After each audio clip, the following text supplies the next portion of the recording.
May pagsisisi ka ba na ito yung pinili mong career na hindi related sa talagang gusto mo? Sige, sino hindi magagalit doon? Hindi ko pa ba nasabi sa'yo yun? Ay, tumigil-tigil ka muna. Hindi naman. Ito kasi, never. Kapag tinatanong ka sa social media kung kailan tayo magpapakasal, na maghiwalay tayo. Tama na. Ba't parang naiyak ka? Wow! We're doing YouTube now! Finally. 1, 2, 3. Hahay ba muna tayo, ganun? Intro. 1, 2, 3, go! Hey guys! Uy! Ikaw, Siguro sabi mo pangalan mo? papakilala muna tayo kasi parang ito yung considered first. This is Joel and this is Kat. Yan, Ganun na. sige. Guys, pagpasensya nyo na kami. So, from the start, hey guys! This is Joel. And this is Kat. And welcome sa ating vlog. First time natin mag-vlog. I mean, ito Sabagay. yung first time na saseryosohin namin yung vlog. Sana, Diba? sana. Kasi usually, vlog tayo, sige, go, ganun na. Pero hindi kami dumating sa point, okay, saseryosohin natin like this. Yung pag-YouTube siguro. Kasi baka vlog na rin yung tawag sa ginagawa sa TikTok. Oh, yeah. Pero yung sa YouTube, eto, magsisimula na talaga tayo. Try lang namin, guys. So, bear with us. Hindi kami marunong dito. Short videos lang tayo eh. Kaya nga eh. Sige, game, simulan na natin to. So, ano ba gagawin natin ngayon, love? Okay, para may something new naman. Kasi usually, pag nakikita tayo sa TikTok ng mga tao, usually short clips. So dito, parang medyo kilalanin natin yung isa't isa. Yeah, tama. Yeah. And sana magtuloy-tuloy din kami dito sa YouTube para syempre, mas makilala nyo yung totoong buhay namin behind the camera or yung deeper at saka mas may sense na contents ba ganun. Yeah, oo. Yun na naman. Kasi usually pag sa TikTok, puro Fun, funny, yeah, skits. ganun. Tapos little glimpse lang ng life natin like sa business, relationships. But this time, try namin longer format video. Yeah, para sa inyo to guys. Kaya for our first ever content na sit down, ikaw na maging... Nahihirapan kami kung ano ba dapat eh. Usually, diba, parang get to know us yung first. Pero, parang nasabi na namin din ng konti-konti sa social media, kaya parang hindi na siya interesting pakinggan. Yeah. So ngayon, ang gagawin namin ay question I never asked my partner. Yeah. Para something new din para sa aming dalawa, di ba? Okay, so kami, wala tong script, kaya ngayon lang din namin malalaman yung mga katanungan. Yes. Simulan na natin. Let's go. Shung! Right, sige, start. Sino mo una? Ay, ikaw na. Kinakabahan Di ako. ba ito topic na lang para fair? Sige. Bata, topic. Ikaw una. First. Ikaw muna, sige. Dapat sa umpisa medyo light lang muna. Parang wala naman na akong light na itatanong kasi syempre alam ko na. Sige. Wait lang, maghahanap ako. Nag-list ako dito. Ba't sa akin mabibigat agad? Sige, medyo light lang. Okay, first ko, talagang nakataas yung pa ako dito kasi comfortable na Sige, comfortable. dapat casual lang tayo. Chill lang. Ito first, ano ang pinaka-gusto mo na ginagawa ko sa'yo? Ay, hindi ka alam. In terms of what? Like, sa kahit anong bagay? Kahit anong bagay. Ano yung unang mapapop up sa isip mo? I don't like the flowery words, Hindi, I want the syempre. real answer. Ano ba? Ang hirap ang dami mo ginagawa para sa akin eh. Pinaka-gusto mo nga. Siguro ang sa ngayon, sa Pag stage, ginagawa ko, parang, kapag ano ka. stage ng life natin ngayon, siguro ang pinaka na-appreciate ko na small gestures is yung kapag inaalagaan mo ako. Ayan. Like for example, kapag kakain tayo, kapag sa labas, ako yung una mo pag-servan, gano'n. Ikaw mga small gestures na yun, ikaw nagpe-prepare ng food ko, ikaw yung parang inaalagaan mo ako, parang anak, gano'n. Ayun, parang mommy figure. Yun na. So, parang love language mo talaga. Parang nagbago yung love language mo. ngayon, Parang no? act of service na ngayon. Habang tumatagal, no? Kaya Parang ganun. nagbabago-bago talaga. Ay, Pero sige. yun, parang na-appreciate ko yun. Ayun yung first na naiisip ko. Okay. Thank you for doing that. Of course, it's my pleasure, my love. Wow! Yun ba? Yun ba yung in-expect mo sabihin ko? Medyo, parang gano'n. Ay, sa bagay. Parang yun kasi, yun yung ginagawa para sa akin. Kasi si Kat, hindi siya masyadong expressive through words. Sa actions, very limited kasi ganun na ako eh. So sa words, hindi siya doon nag-express na love para sa akin eh. Like, Yeah. sobrang bihira na sabihin sa akin, I love you, baby. Ay, Hindi ko nag-cringe. Nakikringe din ako. Hindi, Kaya sa hindi. social media, lagi niyo siya nakikita. Siya yung nag-video, siya yung mga words, I love you, yung mga gano'n. Pero ako, Hindi ko kaya yun. Hindi ganun umatake si Katrina sa ang love Yes. language na binibig niya is through service. I think yun. Through actions. Through actions talaga. Kaya, Even pag mag-aaway kami, ayoko ng face-to-face kasi iiyak ako. Yeah. Matapang na ako sa chat. Ganyan. yun talaga. Okay, Okay, sige. now I know. That's good. Okay. Okay, my Huwag na turn. yung mahirap agad, ah. Actually, wala akong questions dito. Sige, go. Actually, same question. Ay, ba't ka nagkakaya? Kaya gusto ikaw Ay, una. ito na. Sige. Iba. Ang corny naman. Salit na tayo. Sige. Ikaw nagsabi ng topic na to, ikaw nag-ready. Anong pinakagusto mo sa akin? Parang ganun din sa akin. Hindi, totoo. Curious talaga ako. Hindi ko talaga alam. Kasi never na nagtatanong na ganyan. Ano yung pinakagusto mo sa akin? Bakit mo ako nagustuhan? Hindi ko pa pala sabi sa'yo yun. Hindi, I mean, yung genuinely answer. Lagi naglulukuhan pag ano eh. Okay, first? Parang nasabi ko na sa'yo to, love. Oh, sige, wag na. Ah! Sa stage ng relationship natin ngayon na more than 5 years tayo, magkakasama talaga. 5 years na ba tayo mahigit? 6 years, technically. Pero, Hindi, 6 4 years pa lang tayo as official eh, di ba? Ay, yeah, 5 years. 2018. Almost 5 years natin na relationship. Sa stage ng relationship natin ngayon, ano yung gusto mong ginagawa ko para sa'yo? Ganun din eh. Ano yung ayaw mong habit na ginagawa ko? Habit? Or ano yung ayaw mong ginagawa ko habit? Hindi siya habit, pero ayoko yung lagi kang late. Lagi late? Laging late, tas ang tagal kumilos. Alam mo, galit na galit ako sa'yo palagi every time na late tayo. Tsaka kapag hindi ka teachable. Isa lang eh. Wait lang, may isa pa. Tsaka, ayun, hindi siya teachable. Malagi ba ako late? Ay, nag-improve naman siguro ako. Tama ba? Nag-improve ka naman na nung sinabi ko sa'yo na nainis ako sa'yo one time, nagalit ako kasi sobrang late mo. Oo nga. Kapag may event, ayoko nang nalilate talaga. Tama. Hindi, pero na-observe mo naman sa family ko, di ba parang yun yung common trait na meron kami. Well, yeah, pero hindi yun enough reason para gawin mo siya until Yeah, now. tama. Bad habit yun. Sobrang nakakasakabal. Yeah, pero now, hindi na niya ginagawa yan kasi pag ginawa niya yun ulit, ay nako, ilang Magaling talak talaga yung to. gagawin ko talaga sa kanya. And, hindi teachable. Mas matanda siya sa akin eh. Lalo na ngayon, we're doing business. So, siya, mas may alam talaga siya doon. So, every time, yun yung nagiging problem kapag mag-jowa na, tapos mag-partner pa kayo sa business. Na parang nagko-conflict kayo ng idea. So, kapag nabibigay ako ng idea sa kanya, parang hindi niya agad ma-accept fully. Kailangan niya muna aralin, kailangan niya muna yung kanya. Kanya muna yung makukonsider before me. Tapos ending, marirealize niya, oo nga, sana pala, yung mga ganun siya. Yung mga ganun pagkakataon. Yeah, sorry. Until now, medyo nalilesa naman na. Yeah. Yeah. Pagtatalunan pa rin natin, di ba? Most of our pag-aaway kasi ngayon related sa dalawang yun. Totoo. Actually, wala na sa relationship, baby. Wala na.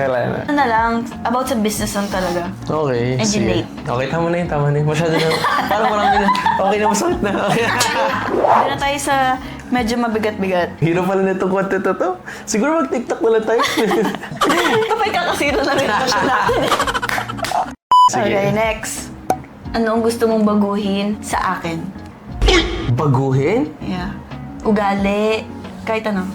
Actually, wala na akong gustong baguhin sa'yo. Sinungaling ka. Hindi, wala akong gustong baguhin sa'yo kasi talagang tagap ko kung sino ka talaga. To be honest. I mean, hindi flowery words Ang yun. perfect ko naman para sa'yo. Hindi siya baguhin. Siguro i-improve na lang. Ay, di ganun din. Ano ba yun? Makakainis tong talaga. Hindi baguhin. Ayoko kasi word na gusto ko magbago kay. Parang kasi kung kahit may mga, hindi naman tayo, kahit ma-improve natin ito, hindi naman tayo magiging perfect pa rin talaga. Lahat ng flaws sa lahat ng beauty sa'yo, tanggap ko naman talaga. Oh, Tsaka, yeah. so far, bearable naman siya sa relationship natin. Okay. Itong something na gusto kong i-improve mo. Kaya ano ka, very impatient. Kasi lagi ka Hindi lang sa akin, pero impatient ka sa lahat ng bagay. Yung unang-una sa mabilis yung magalit. Actually, sa akin lahat na valid yun. O, sa'yo lang talaga. Sobrang bilis niya. May magawa akong maliit na bagay. Pagkakamali, nagagalit talaga siya sa akin. Lalo ngayon na very annoyed na siya sa akin. Hindi ko alam bakit. Siguro kasi nag-ahalo-halo ngayong mga problema tsaka stress. Pero especially ngayon, parang mas mabilis na siyang magalit ngayon. Very impatient. Like yun, maliit ako ng saglit. Kunwari, nasa mall kami. Tapos nagwiwi ako. Tapos after few minutes, nagwiwi ulit ako. Mainis siya doon kasi... Uy, hindi naman nagagalit ako kasi pag naihi ka, Hindi na. Pero dapat umihi ka na kanina pa eh. Di gumaganan ka sa... Oh, maintindihan ako mga tao dyan. Ganito ang ginagawa ni Joel. Example, nasa coffee shop kami. wala kami ginagawa entire time, nag-uusap lang kami. Tapos kapag aalis kami, dun pa lang siya iihi. So, sino hindi maiinis dun? So, yung content na ginawa namin sa TikTok, totoo yun talaga. Sino hindi magagalit doon? Pero yung impatient, Very impatient. For sure na guilty ka rin doon. Talagang ang bilis mong... pumitik. Yeah, ang bilis mong... Feeling sorry naman ako doon kasi sometimes talaga kapag yung stress din, siya naman lagi ko nakakasama. So wala akong ibang napagbubuntungan ng stress. Which is hindi ko naman talaga siya intention na sa'yo mailagay yung stress. Kasi syempre, mas gusto ko sa akin. Tama. Sa sariling ko na lang yung stress. Well, mahal naman ako ni Joel. Share tayo. Aray ko. Ay, sorry. Isa yun. Pangalawa, yung mayroon pa pangalawa. Sige. Mababaw lang naman yung pagiging impatient kasi kaya ko naman tiisin kahit na minsan parang joke lang. joke lang. Ayun na naman, mababaw. Tsaka sa mababaw na bagay lang yan. Sa malalaking bagay naman, hindi naman ganun si Katrina. Especially sa mga big decisions namin. Talagang logical na kami mag-isip. Siguro yun lang, mabilis masyado magbago emotions mo. Yeah, kasi marami nangyayari sa paligid namin, guys. Yeah. Every day, nakaka-encounter kami ng stress. Kahit na-stress din mo siya, alam ko naman. Pero kapag ako, emotional siguro kasi mga girls. Tama. Kaya talagang, Yung tolerance niya sa stress, parang kunwari maliit na bagay, mabilis siya talagang ma-stress doon. Like for example, sa staff namin, sa employees, pag may maliit na problema, parang dadamdamin niya yun, like, ba't ito? Kailangan ganito, tanggalin na natin. Mga ganun na yung mga, parang ano siya, sa emotions. Hindi ko alam bakit. hindi naman. Ito kasi, ako yung unang sumasalo na problem sa business. Ikaw yung nakakita. So before kong ibigay kay Joel yung problem na yon, ako muna ang unang haharap. Pag hindi ko na kaya, saka si Joel. So ako talaga yung maharap first hand nung stress. Which is parang... Tama. Ba't parang naiiyak ka? Hindi. Ako umaharap sa unang, nakaka-feel ng stress before dumating sa kanya. Eh nangyayari, dumadating na rin sa kanya kasi lumalabas pala sa energy ko. Yeah, kahit na hindi tayo nasa workplace. Oo, nadadala ko siya. Which is yun talaga yung tinatry ko talagang medyo baguhin onti-onti. Before hindi naman Hindi ka naman ganyan dati. Hindi naman talaga. Alright, sige, okay lang. Move on. Sorry, baby, sorry. Hindi, sorry din. Content or business? Ay, grabe ka. Bawal both? Ano yung mas matimbang para sa'yo? Yung business. Sa ngayon? So, kung bibitaw ka sa isa, content bibitawan mo? Well, worst comes to worst kung papapiliin mo talaga. Pero kung tutuloy mo, syempre both. Pero kung dahil na pinapapili mo ko, business talaga. Kasi nag-business naman tayo talaga first before tayo mag-content. Yeah, tama.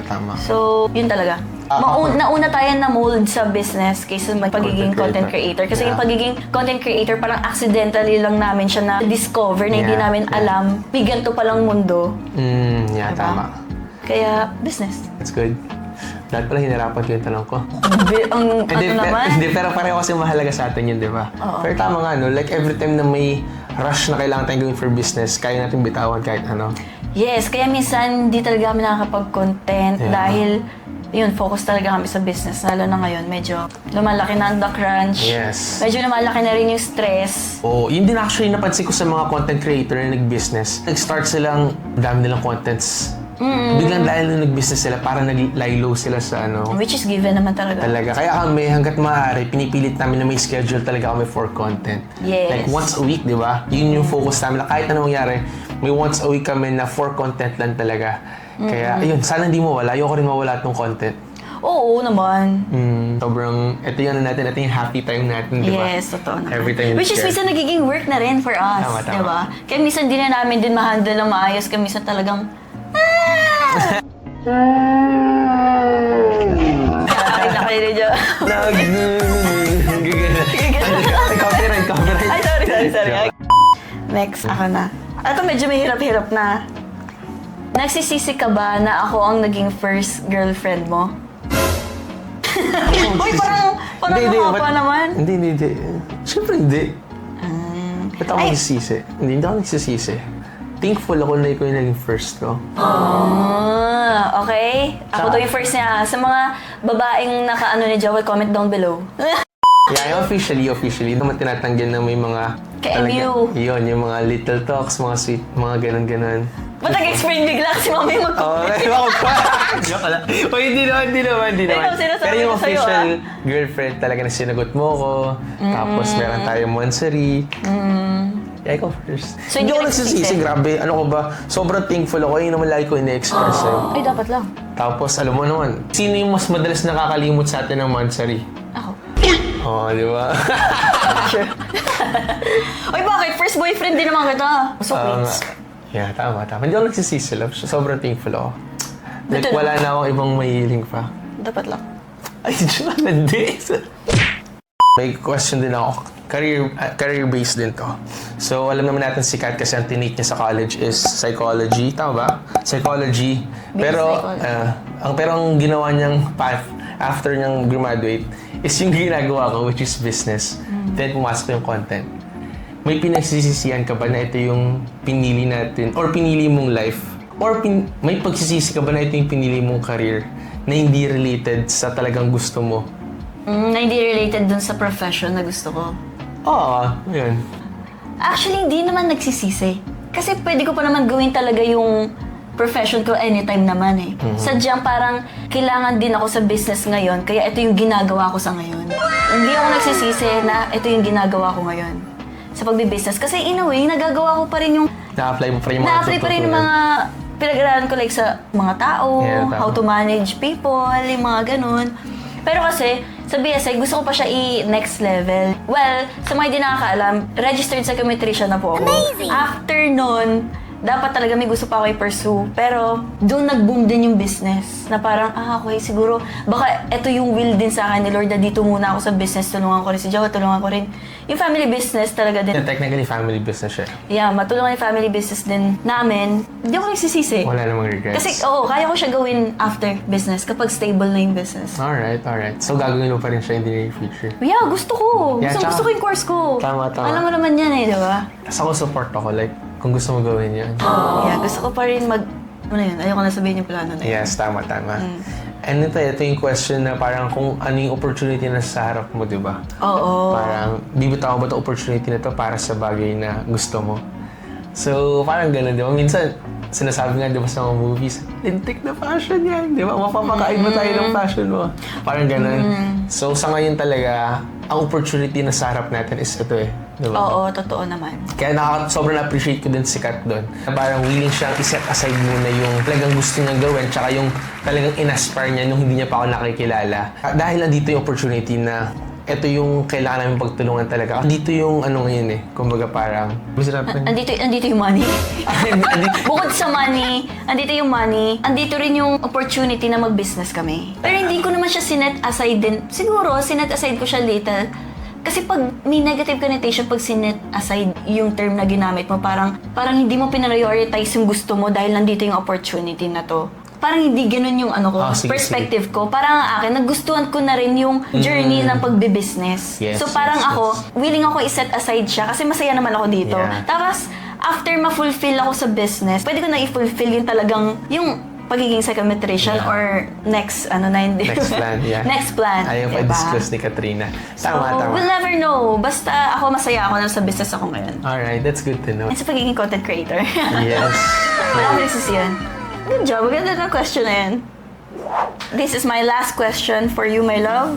Do you feel pressured kapag tinatanong ka sa social media kung kailan tayo magpapakasal?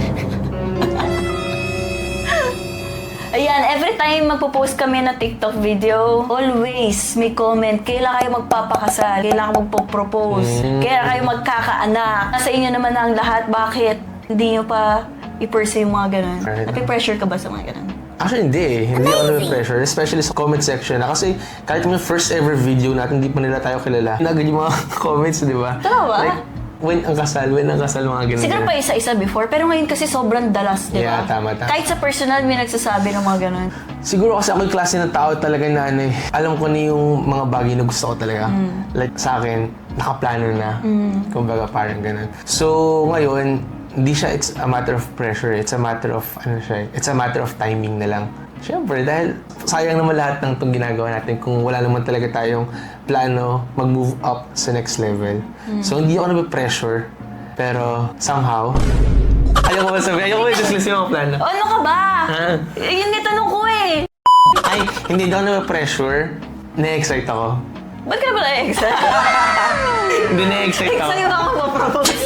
Ba't ka na Then, excited? na-excite ako sa next what's next for us. So yung pressure na word kasi parang something negative yun di ba? Parang somehow... So, parang kailangan mo na ako pakasalan kasi yun yung sinasabi ng mga tao. So ako parang ina-appreciate ko lang, take it slow ko. Kasi to be honest, parang lahat na nangyari sa buhay namin ni Kat, sobrang napabilis Like, naabot agad natin yung mga bagay na hindi naman natin ina-aspire na maabot agad natin. So ngayon, ina-appreciate ko muna yung bagay na bilang single tayo. I mean, bilang boyfriend-girlfriend pa lang tayo na mas na-cherish natin yung moments with our family, di ba? Like, yung mga bagay na, alam mo yun, parang hindi natin minamadali lahat. Parang na-appreciate pa natin siya sa ngayon. So, sa akin, hindi ako na-pressure. Actually, to be honest, na-excite ako. Sobrang na-excite ako. Parang ako pa yung nagpipigil sa sarili ko na, relax ka lang, ganyan. So, hindi ako pressured. Alam ko yung mangyayari at saka alam ko, mas alam ko, yun lang sa'yo. Hindi ko rin naman na-feel na pressured si Joel. Tsaka sa relasyon namin ngayon, parang ngayon pa lang namin na-experience yung mga bagay na ginagawa ng girlfriend-boyfriend, di ba? Parang gano'n. Kasi before, backstory lang kasi, before kami magkakilala ni Joel, magka-church kami, so bawal mag-jowa nun. So nag-hide kami ni Joel nun. Huwag niyo kami gagayahin dun basta long story. Basta hindi kami allowed magkita or maging kami hanggat hindi ako 20.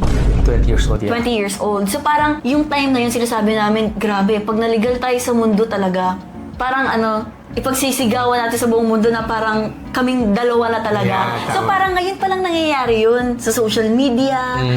Bulgar na tayo as boyfriend-girlfriend. Yeah. So, actually sa family naman, legal naman. Yes, O legal naman kami ever since sa family.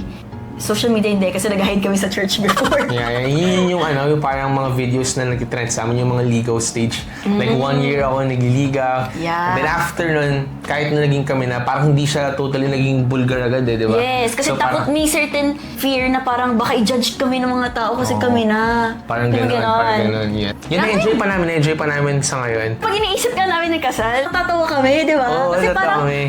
yung mga kabatch natin, kinakasal na, may mga anak na. Tapos kami parang naglalaro lang kami ni Joel. Feeling nga, bata pa namin, no? Kaya bata pa lang kami. Kapag nare-realize sa mga tao, 25 na kayo, 24, 26, pwede na yan. Kami ni Joel, grabe. pwede na ba yun? Parang, hindi pa. Like, totoo nga, no? Parang nandito na pala tayo sa stage na yun na ganun na pala yung mga decisions. Actually, na-realize ko lang yun. Yung mga friends ko kinakasal na engage. Sabi ko, talaga ba? Nasa ganung age na ba kami? So, pag kukwento kami ni Joel, tatawa lang talaga kami. Pero open kami, like, lagi namin pinag-uusapan yun. As in, sobrang yung relationship namin, lahat ng pwede naming malaman or tanungin sa isa't isa, ginagawa na talaga namin. Except sa mga questions na to. Eto, hindi ko siya syempre about di natin sa i-isip, okay. kasal engagement. Wala naman tanungin ko pa siya, di ba? Yeah. Pero meron kaming open communication talaga. So, pati yung marriage, yung plans namin for the future, lahat yun pinag-uusapan talaga namin. Kaya, Yeah, so hindi siya nape-pressure guys at huwag niyo na rin siya pressurein. Kasi Hindi. darating daw tayo dyan, sabi niya. And ayoko din naman siya ma-pressure din. what gusto mo ba ngayon, ha? Huwag kang mag-uwi pag ako nag-no sa'yo, Hindi. So Basta we'll guys, see. Abangan niyo na lang daw guys. yung fact na every time na sinasabi yung marriage, parang gumagano yung heart ko, parang napapasmile ako. Parang end goal na rin talaga kasi literal. Although dun talaga tayo papunta na, alam ko na yun. Pero like kapag talagang sigurado ka sa tao, totoo rin no? Hindi na siya big issue yung kasal, di ba? Kapag Hindi na siya... sure na. Oo, Alam mo hindi na siya, papakasalan mo siya di ba? So, matter of time lang talaga. Yeah, it's a matter of timing na lang talaga ngayon.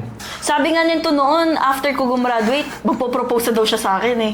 Sabi ko, ay, tumigil-tigil ka muna. Sabi ko, pangarap sa buhay. Anyways, sige, okay na yan. Huwag niyo na pangunaan guys yung mga plano ng bawat isa. Tsaka yun sa relationships naman na nakikita natin sa social media. Kanya-kanyang love story. Yeah, kanya-kanya love story yun. And ayoko rin sa totoo lang. Siyempre, may mga good words tayo nakikita dyan, especially sa content namin na couple. Like, hindi ko lang, parang nafe-feel bad ako every time na parang nako-compare nila yung existing relationship nila dahil hindi lang ito nagagawa ng partner nila na nakikita sa atin. So, may kanya-kanya tayong storya ng pagmamahalan. I-appreciate nyo yung meron kayo. Siyempre, may imperfections dyan. Pero Learn to compromise. Yeah, compromise. Tsaka imbis na parang kinu-call out nyo siya sa social media, why not confront nyo na lang siya na pag-usapan nyo yan? Parang ganun. So, ayoko ma-pressure kayo sa relationship namin. Yes. Ayoko rin ma-pressure sa relationships nyo. Like, ang social media, yun nga, kung ano na yung gustong i-post ng tao, yun ang ipapakita nila. Diba? Yeah, mostly naman ang pinopost, good thing lang. Yeah. Pero hindi nyo naman nakikita yung away namin behind the camera. Yes, yes. Wala talaga. Lahat ng imperfections ng relationship namin, naka-hide lang yan. Kasi ang gusto lang namin ipakita sa buong mundo is yung good vibes lang. Yung, Yes, tama. Yung good side din naman talaga namin. And kung na-inspire kayo sa contents namin, syempre thankful kami doon. Pero hanggang ngayon, hindi ko pa rin kaya lunukin yung word na sila yung ideal couple ko. Parang hindi ko, Yeah. hindi ko talaga masolo yun ever since talaga. Yes. So, Tsaka may nagsasabi na parang always, pag di yan totoo kasi too good to be true yan. May mga ganon. Tama, Yung tama. pinapakita namin sa social media, guys, yun naman talaga kami, diba? yun naman talaga Kaya kami. parang naiisip ko, too good to be true ba talaga yung relasyon natin, love? At hindi naman lahat yun. Marami rin ngayon, especially ngayon na parang sinasabi, ay, cringe, mga ganun. Which is okay lang din. Okay lang, So, hindi you subjective. cannot please everyone naman Okay, talaga. tama. So, depende lang sa definition mo kung ano yung ideal or what. Tsaka sa viewer, di ba, let's be responsible din. Na hindi lahat na nakikita natin is dapat kinukumpara natin sa buhay natin. Yes, wag lang talaga tayo magkukumpara kasi ayan ang mitya ng Tama. kahit Yun lang. inggit, Inggit. kumparahan. Basta wag, guys. The moment you compare yourself sa ibang tao, yun din yung moment na talagang mawawalan ka ng appreciation sa meron kayo. Exactly. Parang ganun. Totoo. Last and final question. Go. Wala mo na yun sa isip eh. Bilang content creator din, syempre, nagbabrowse din naman tayo sa social media. Like, ikaw ba, dumating ba sa time na parang nagsana all ka sa relationship ng iba? Ay, napakagaling yan, baby. Never. Amazing! Never. As in, Never yung parang talaga. kinumpare mo yung relationship natin na, ba't sila ganun? Never, baby. Sa totoo lang, never. Hindi, anong never? Wala talaga. Never talaga. Yun na nga yung maganda sa relasyon namin ni Joel. Parang sa akin, ito na yung ideal relationship. Yung ideal definition ko ng relationship na gusto kong meron kami. Kaya parang ako, pag nakita ko ng couple, ganyan na lang ako. Pero never ako nag-compare. Kilala mo naman ako eh. Okay. Paano pag nakakita ka ng mga kunwari mga Ay, kasi napaka-imposible na nun. Ay, hindi. Kapag nakikita mo sila, K-pop di ba yung mga gusto mo? Pag nakikita mo sila, like, sana siya na lang yung boyfriend. Ay, walang ganun. Walang ganun. Wala. Sobrang... Totoo? Wala. Hindi ka nagsasala. Parang sa mo, parang, ba't kaya siya yung first boyfriend ko? Hindi ko man na-experience yung iba. Yun ba yung point ng tanong mo? Hindi. I mean, Kung parang magsisisi rin. Parang, hindi. I mean, tanong ko na yun eh. yun yung parang nasasana all ka sa relationship ng iba or sa nakikita mo sa iba. Kasi hindi mo siya na-feel sa relationship natin. Ay, hindi. Walang ganun. Never. Good job ka naman din. Totoo? Yeah, never. Ba't ako magsisigwari dito? Tsaka, alam mo naman ako, sasabihin ko sa'yo yun kapag may mga ano ko sa'yo. Wala. Panalo ko dito. So, masaya ka sa relationship natin? Oo naman. Minsan lang hindi kapag nag-away tayo. Ato, last question. Hindi, tama na yun. Hindi, kasi pangit yung last question mo eh. Sige, last na. Never mo bang naisip na maghiwalay tayo? Never. Ang bilis naman nun. Hindi, never ko naisip talaga. As in, through thick and thin. Ikaw Hindi, talaga kunyari eh. pag may-away tayo, nakakainis ako to, yung mga ganito. The moment na parang inisip ko kasi, what if maghiwalay kayo? What if hindi tayo? Parang nagkaroon ka na rin ng thoughts na, ng Hiwalayan. doubt, or may doubt ka na. Parang ganun. Ako nakakatawa rin kasi never talaga. Like every time nag-away tayo, tanggap ko na parte talaga yun ng relationship. Tsaka ever since, kasi ako, ikaw yung ano ko talaga eh. Ikaw baga parang, ikaw yung North Star ko eh. Like nung time na naliligaw pa lang ako, sabi ko, shucks, out of my league to eh. Like, pag nakuha ko to, Lord, sobra na to, parang ganun. So, hindi totoo talaga. Kaya yung 1 year na panliligaw na yun. Talagang alam mo yun, like, kung paano ako nag-i-effort, yung time and everything, which is ginawa rin naman sa akin. Like, lahat yung genuine. Yung lahat yung talagang ina-asper ko na mapasakin ka. Kaya nung time na nakuha ko kita, sabi ko, hindi ko sasayangin to. Like, hindi ko para dahil nakuha ko na, magbabago ako. Like, hanggat maaari, hanggang ngayon, hindi pa rin matatigil yung panliligaw. Yes, for sure ngayon, dumarating tayo sa times na nagiging comfortable na tayo sa set isa. Pero may mga times pa rin na parang, may mga snaps ako na, teka, parang masyado ka nagiging stagnant ha. Siyempre, mag-i-effort pa rin. May mga pagkakamali pa rin ako na attitude na dapat kong ini-improve. So, hindi pa rin nag-i-stop yung growth natin. Personally, tsaka yun, never. Never di kami dumating sa point, maghiwalay na nga tayo, ni even space. Hindi, wala pa. Sobrang thankful ako dahil never sumakit ulo ko dito sa relationship natin, no? Even naman ako, mas lalo na ako. Para kasi ang greatest gift na mabibigay ng boyfriend mo, yung binibigyan kanya ng peace. Di ba? Talaga ba? Sakit ba sa ulo yung mga boys? Hindi naman, kasi yung iba, marami ng problema ngayon, like hiwalayan, cheating and all. Basta yung mga common na problem sa mga guys, wala yun kay Joel eh. Kinukwento ko lang, hindi mo ko binibigyan ng sakit sa ulo bukod sa business. Puro sa business na. Walang ganong sakit sa ulo. Kaya kahit matulog ako nang wala si Joel or nasa labas siya, parang may peace ako na, okay, wala naman siya gagawing kalokohan. That's good. Yun yung okay sa relationship namin. Kaya parang kahit mag-away kami, hindi kami mag-usap ng isang buong araw, alam naman namin magiging okay din kami right after. Nasa ganong point yung relationship namin ngayon. Kaya never niya daw naisip na hiwalayan ako. Well, ako din naman. Never ko naman naisip hiwalayan ka. Alright, that's good to know. Thank you, love. Thank you, my love. So guys, baka may mga suggestions kayong contents for us. Pero, we'll make sure talaga na magiging active na kami sa YouTube. We will try our best. It depends sa time din natin. Yeah. Pero, ipa-priority na namin siya ngayon. Yes. Para you'll get to know us even more. Yes. And we'll never know, di ba? Baka may na-inspire tayo dyan na tutulungan. And yun yung goal natin talaga. Kahit ano man manyari, still memory pa rin naman to. Yes, I-post tama. natin. Tama. That's good. Yeah, sana pag binalikan natin to, at saka gawin ulit natin itong questions we never ask our partner. Wala na siguro. Sana iba na tayo. So, ayun lang naman guys. Mga tanong na hindi namin tanong sa isa't isa. If may suggestions, content kayo, comment down below. Don't forget to like, share, comment, and click notification bell for more updates. That's good. Bye guys! Thank you for guys. watching! Thank you for watching. Peace! Joel and Kat. We'll see you on our next vlog. Bye!